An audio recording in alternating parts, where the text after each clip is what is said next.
അസ്സലാമു അലൈക്കും.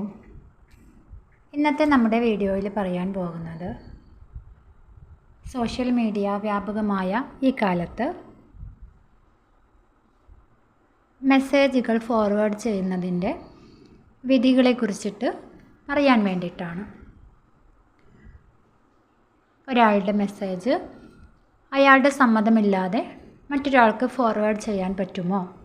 അതിൽ ഇസ്ലാമിൻ്റെ വിധി എന്താണ്? നമുക്ക് നോക്കാം.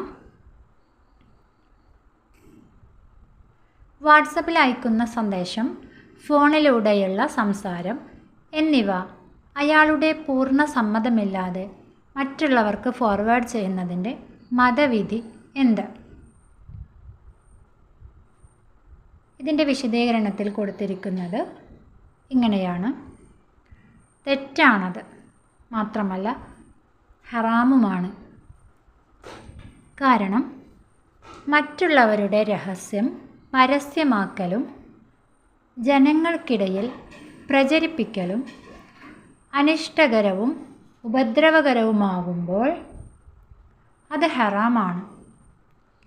കുഴപ്പം സൃഷ്ടിക്കലുദ്ദേശിച്ചുകൊണ്ട് ഒരാളുടെ രഹസ്യം അയാൾക്കിഷ്ടമില്ലാതെ മറ്റൊരാൾക്ക് എത്തിച്ച് വാക്ക് മുഖേനയോ എഴുത്ത് മുഖേനയോ സൂചന മുഖേനയോ ആംഗ്യം മുഖേനയോ മറ്റോ എത്തിച്ചു കൊടുക്കൽ നിഷിദ്ധമായ നമീമത്താണ്. അതുമൂലം കുറേ ഗീബത്തുകൾ ഉണ്ടാകുന്നുണ്ട്.